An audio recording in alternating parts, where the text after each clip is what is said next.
Hindi ninyo kami maluloko. Tama po mga kababayan. Ngayon, gusto nilang isabotahe kasi yung impeachment. Pero yung maruming laro na bunyag po. So ito pong illegal at bastardong pagdinig ng bogus na Blue Ribbon Committee ay isa pong despiradong sabotahe ng mga DDS senators na patuloy na pong nababawasan ngayon.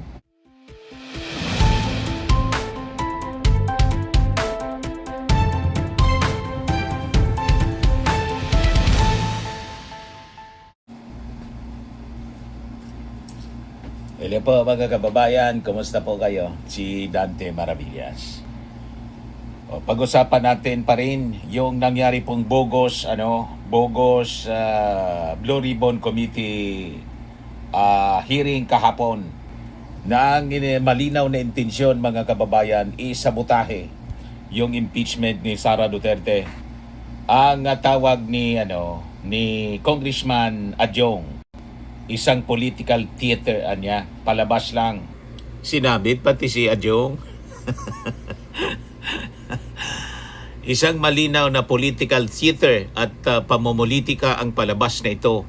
Ang lista na binasa ay walang iba kundi isang despiradong pagtatangka na makalika ng ingay, mapatahimik ang mga tunay na boses ng accountability.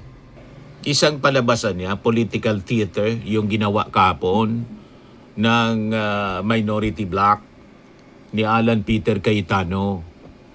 Ganyan isalarawan ni Representative C. Adjong ang aligasyon ng nagpakilalang 18 ex-Marines na kabilang umano siya sa nakatanggap ng malimaletang pera na may kaugnayan sa flood control scandal. Ayon kay Adjong, desperado itong pagtatangka. Ang mga paratang laban sa kanya at ilan pang mga mambabatas para makalika ng ingay at mapatahimik ang mga gustong mailabas ang katotohanan. Sinisiraan lang po mga kababayan yung mga congressmen pati mga senador para i-divert mga kababayan doon ang issue imbes na sa impeachment case ni Sara Duterte. At gusto nilang siraan itong mga House prosecutors. Napakalinaw po ang kanilang mga ginagawang political tactics. Hindi ninyo kami maluloko. Tama po mga kababayan. Ngayon, gusto nilang isabotahe kasi yung impeachment. Pero yung maruming laro na bunyag po. So ito pong illegal at bastardong pagdinig ng bogus na Blue Ribbon Committee ay isa pong despiradong sabotahe ng mga DDS senators na patuloy na pong nababawasan ngayon. 6 na lang yung nagpakita doon. Wala si Joel Villanueva, si Bongo, wala man doon. Sila na lang. Di ba? Si Joel Villanueva may mga balita na mangingibang bakod na rin po. Mga bilang bakod na rin po tulad ni Chis Escudero.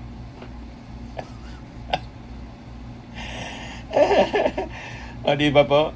Ang intention po malinaw, lumika ng maruming usok. Guluhin yung impeachment trial, yung takbo ng impeachment trial, at siyempre iligtas yung Vice Presidente mula sa mga mamibigat at hindi po matatakas ang mga ebidensya ng kanyang kaso. Itong ginagawa nila is a strategy of distraction. So paano mga kababayan, ginagamit nitong bastardong Blue Ribbon Committee para po isabotahe yung impeachment. So ito pong hindi otorisadong pagdinig kahapon ay malinaw po na binalangkas bilang isang political smokescreen. Ang pangunahing layunin dito ay para ilihis po ang atensyon ng publiko mula po sa mga mamibigat na ebidensya po ng impeachment. Ganon siya. At direkta pong pilayan yung mga opisyal ng Kamara na nangunguna po sa pag-uusig sa kaso, yung mga House prosecutors Kaya lahat ng House prosecutors po isinabit sa maleta. Pati si Laila de Lima na hindi pa man po congresswoman. Binawi na yun dati. Ngayon, inulit-uli. Gusto nilang sirain yung credibility, pangalan ng mga House prosecutors, yung malinaw na intensyon nito. So inaatake nila ngayon ang core team. Sadya nilang pinili na idawit sina Representative Gerbil Luistro, yung lead prosecutor. Terry Ridon, Joel Chua, kasi sila po yung pangunahin pong utak at strategist na mga taga-usig or prosecutors sa impeachment panel, mga kababayan, nitong Kamara. So binubuhay nila yung pagdudang legal sa pamamagitan ng pag-akusa sa kanila ng korupsyon.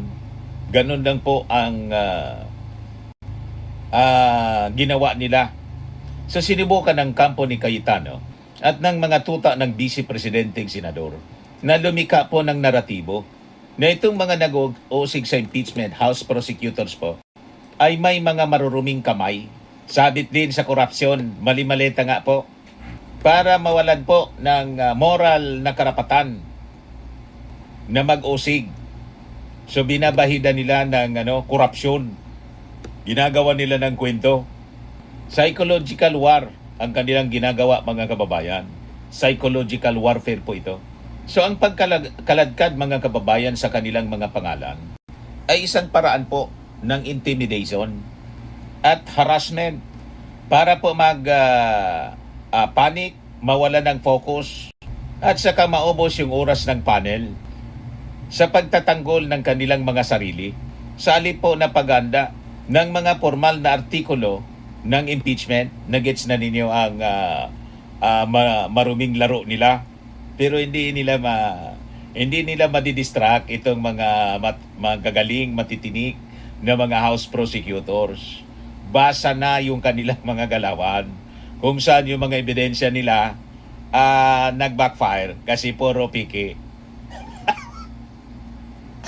Pati yung picture, mga kababayan, ng delivery, ang dami pong lumabas na butas sa kwento. So layunin po ng panggigipit nito na painain ang loob ng iba pang testigo, mga kababayan, na lalabas sana sa impeachment, sa takot po na sila din ay panghigantian at gibain nitong rogue block sa Senado, itong grupo ng Duterte Senators, mga pusakal na senador. O, di ba, mga kababayan?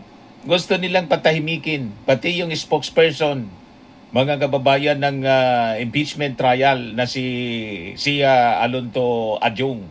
Isinabit din yung pangalan. Binabraso. Ginigiba, mga kababayan, si Adyong.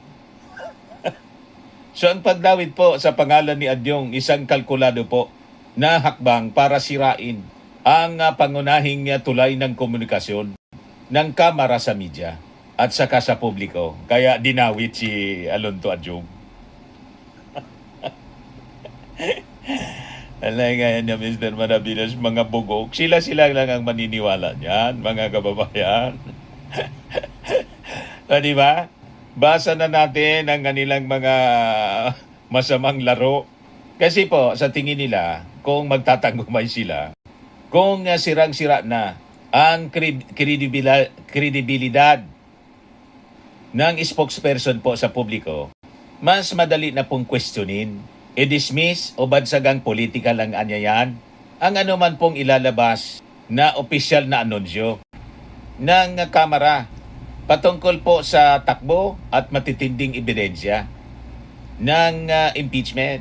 Ganon po ang kanilang gustong ma-achieve. Nagets na ninyo, mga kababayan. Then gusto kasi nilang agawin yung naratibo po sa media. Kaya gumawa sila ng ingay sa pamamagitan po ng puwersahang pagsagawa ng bugos na investigasyon So ginamit nila yung kontrobersya ng 18 ex-Marines para po mapuno ang mga balita. Tingnan ninyo, ngayon ang usapan po sa mainstream media, puro yung bogus na bogus na hearing kahapon. Gusto nilang mapuno talaga. Ganon ang gusto nilang ma-achieve. Doon na ang usapan, hindi na sa articles of impeachment. Pati sa social media trends. Sa ganun po ay matabunan, malunod at makalimutan ng publiko ang mga seryosong update at mga diskusyon ukol sa mga napatunayan pong paglabag na nakapalo po sa impeachment complaint. Ganon ang strategy nila. Nililibang po tayo ng kanilang drama. Huwag pabobodol dito sa mga bodol na senador.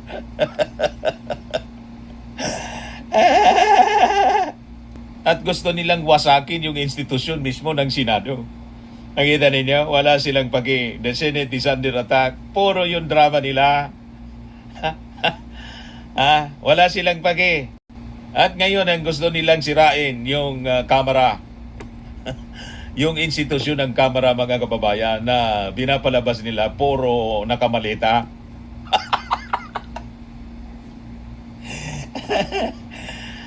Di ba po? Huwag pa uuto.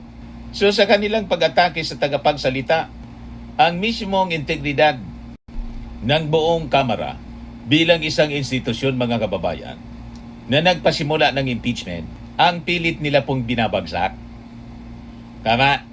So naglikha sila ng counterweights o katapat na issue sa pamamagitan ng mga peke at imposibleng akusasyon.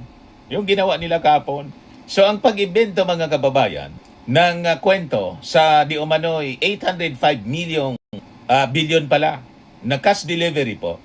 Yung nilagay daw sa mali-maleta, may large, may medium size. Sadya po nila itong ginawa para magkaroon ng mas malaking shock value. Ganun po ang lakihan niya.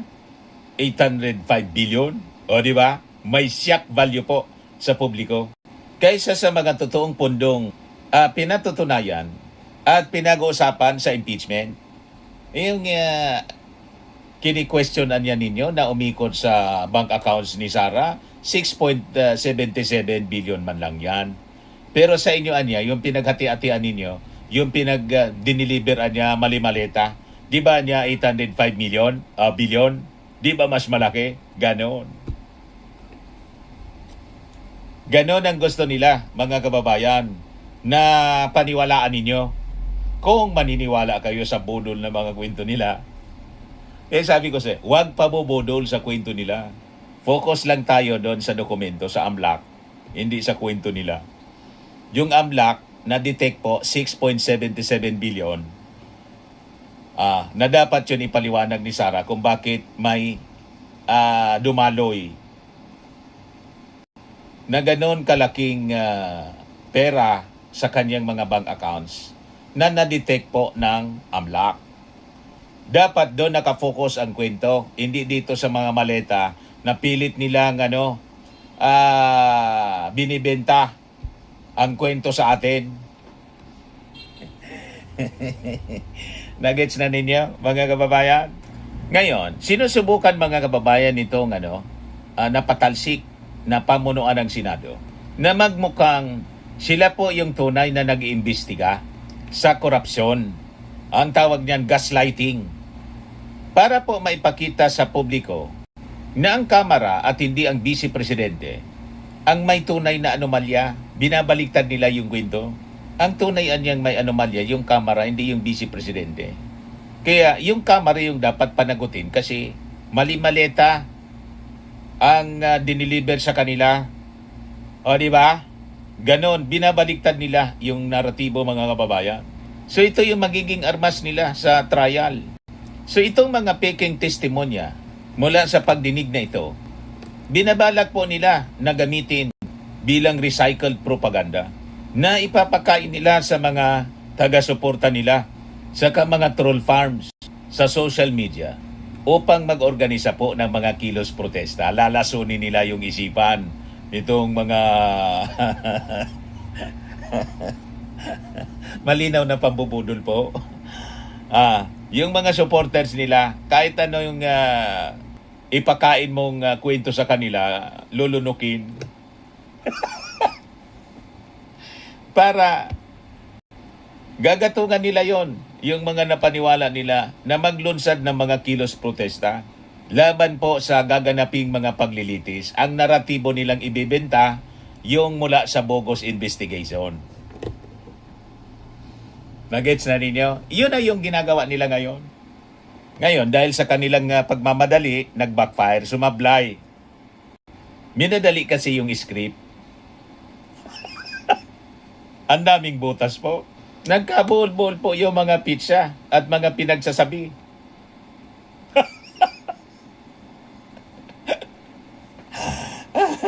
Yung isa nga pong ex-marine, yung Your Honor, naging Your Honor. Yes, Your Honor, anya.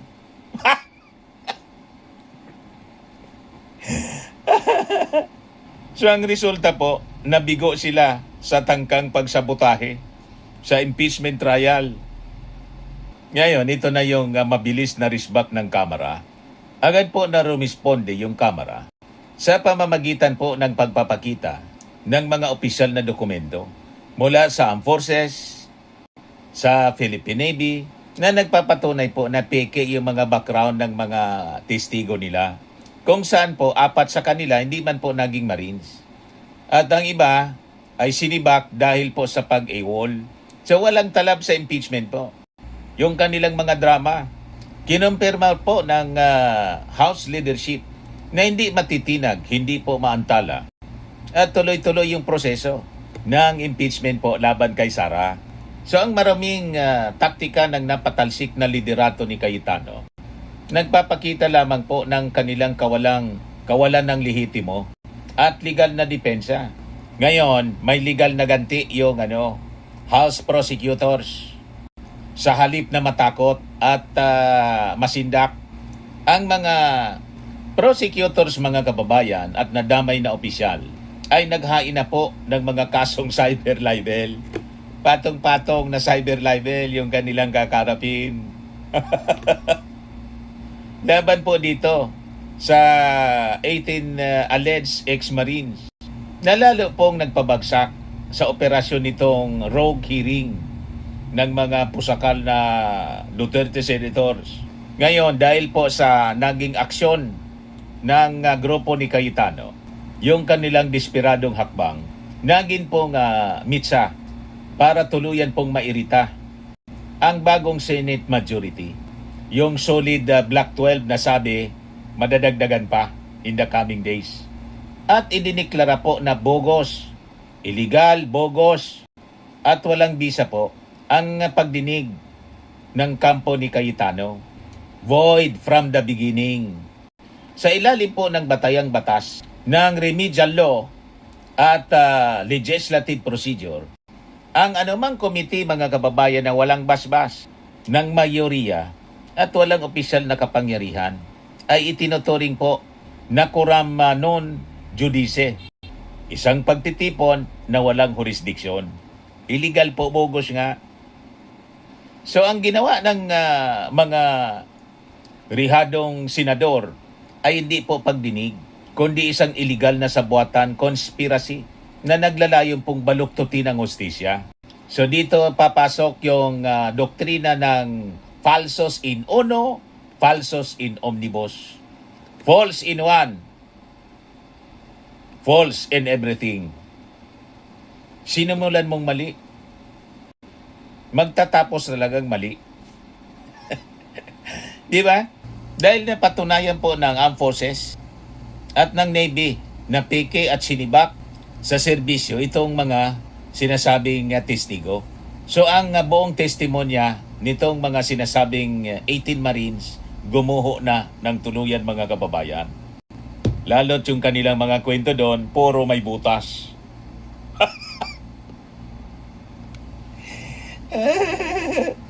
So ang pagtanggap, mga kababayan, sa mga ganitong peking saksi ay patunay lamang ng substandard na huwad na proseso. So ang pagtatangka, mga kababayan, na litisin sa isang huwad na committee sa Senado ang mga mismong prosecutors ng Kamara habang umuusad yung proseso ng impeachment ay isa pong tahasang pambabastos sa constitutional mandate ng Congress. Malinaw po siya na trial by publicity yung ginawa nila kahapon. Sabi nga ni Tulfo, ni Erwin Tulfo, press con man lang niya yon. Wala mang nag-record. Yan, sabi ni Erwin. Meeting, press conference, forum lang po yon. Nagsumpa pa sila. Hindi naman po recorded yon sa journals ng Senate. Walang mga member o staff ng Blue Ribbon. Illegal yan. That's a sham hearing. At hindi dapat matawag na hearing. Piki lahat yung nandun.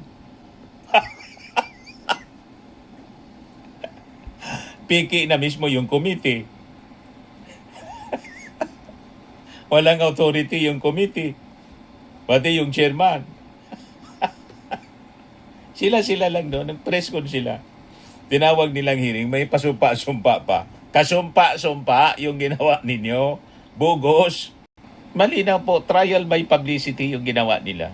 At direkta pong pangimasok para manipulahin at takutin yung impeachment panel ng bansa. Desperadong aksyon, mga kababayan, yung ginawa nila. At saka napakaruming laro. So itong mga senador na nakadikit po sa Duterte machinery, gumamit sila ng mga gasgas, bulok at desperadong taktika kahapon. Dahil hindi nila kayang sagutin yung mga formal na artikulo sa impeachment gamit ang batas at ebidensya. Idinadaan na lang nila, mga kababayan, sa maruming laro, iskandalo, drama, at paninira sa mga opisyal na may tungkuling mag-usig po para sa katotohanan. Hindi po kayang takpan ng iligal, huwad, at bastardong pagdinig ng mga utak pulbura at DDS-aligned senators ang katotohanan. Dahil po ang maruming laro at mga piking testigo ay kailanman hindi po mananaig laban sa matitigas na ebidensya ng impeachment trial. Yun lang yun, mga bugok na senador ni Digong at ni Sara. Kayo-kayo na lang ang naglulukuhan dyan. Di ba po? Maging si Panelo, hindi kumbinsido sa kanila. Kaya, pasalamat si Erwin Tulfo. Thank you, Attorney Sal Panelo. Mukhang kulang ang briefing ni Attorney Baligod sa mga bata niya. Sabi kasi ni Attorney Panelo, madaling sabihin niya na nagbigay kayo ng 8 maleta kahit gawin pang 100 na maleta. Ang tanong, totoo ba?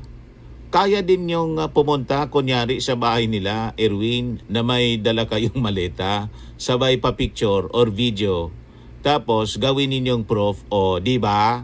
Sabi ni Attorney Panilo. Kahit si Panilo, hindi kumbinsido. Nilaglag na kayo ni Panilo. Kasi si Panilo, hindi naniniwala kay Amy Marcos. Kasi tawag ni Panilo kay Amy Marcos, manggagamit.